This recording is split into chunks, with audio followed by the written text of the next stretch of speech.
आपसे क्वेश्चन करने वाला हूँ कि आपकी मदद से हमारी जनता से ये आंसर पहुंच जाए कि हमें भगवान राम के चरित्र से क्या चीज सीखनी चाहिए। ऐसी कोई 3 बातें आप बताइए। कहीं ना कहीं अगर भगवान राम से कुछ सीखना है तो सबसे पहले मर्यादा, क्योंकि मर्यादा पुरुषोत्तम श्री राम कहा जाता था। मर्यादा इसलिए मैं कहना चाहूंगा आपसे क्योंकि हम लोग जब भी बाहर जाते हैं, दूर के देशों में जाते हैं, अपने घरों से बाहर जाते हैं, किसी भी समाज में जाते हैं तो किसी भी दूसरी महिला, किसी भी दूसरी लड़की को देखते हैं तो गलत निगाहों से देखते हैं। जब आपकी बहन है तो दूसरी की बहन क्यों नहीं आपकी बहन होगी।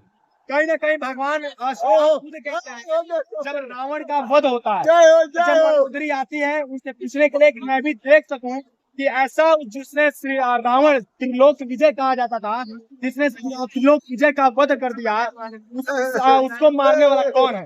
तो मंदोदरी जब आती है प्रभु श्री राम से मिलने के लिए तो कहा जाता है कि मंदोदरी की जब छाया भी पड़ने वाली होती है प्रभु श्री राम के ऊपर, उसके पहले ही प्रभु श्री राम वहां से हट जाते हैं, उठ खड़े होते हैं। जब उनसे पूछते हैं कुछ उनके सहपाठी जो सहयोगी थे कि ऐसा आपने क्यों किया, तो मर्यादा पुरुषोत्तम श्री राम कहते हैं कि देखिए अपनी महिला के अलावा दूसरे की महिलाओं को देखना घोर पाप है, उतना ही पाप है जिससे किसी की हत्या करना पाप है। तो कहीं ना कहीं अगर हम लोग को आचरण अपने अंदर लाना है तो दूसरे की महिला और दूसरे बहन को अपनी बहन समझना होगा, दूसरे की माताओं को अपनी माता समझना होगा, तभी अपने देश विकास होगा। सबसे बड़ी वही नीति है। और एक दूसरा क्वेश्चन की सबसे ज्यादा रामायण में दुख किसको मिला, सबसे ज्यादा दुख?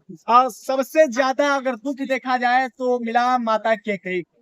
मैं इसलिए कहना चाहूंगा क्योंकि माता कैकेयी को पहले तो खूब खुश थी कि भरत, जो कि कहा जाता है कि भरत के राजवंश के लिए भरत को राजा बनाया जा सके, इसी के लिए राम को वनवास भेज देती। 14 वर्ष के वनवास के बाद भी लेकिन प्रभु श्री राम को तो वनवास नहीं होती है, उसके साथ साथ भरत को भी वनवास होती है, माता कैकेयी को भी होती है, कौशल्या को भी होती है, और समस्त पूरी अयोध्या की जनता को भी होती है। दशरथ जी की तो प्राण चली जाती है, कुछ कष्ट के बाद वो चले जाते हैं, लेकिन कहीं ना कहीं माता कैकेयी को ये हमेशा जीवन भर एक ग्लानि रहती है और श्री राम के सामने इसलिए नहीं जा पाती है क्योंकि उन्हीं के कारण प्रभु को 14 वर्ष का वनवास। भाई आपने सीखा बिल्कुल भाई, भाई को सपोर्ट कीजिएगा, फॉलो कीजिएगा, भाई के चैनल पर जरूर जाकर सब्सक्राइब करिए। तब तक के लिए नमस्कार, जय हिंद, जय भारत।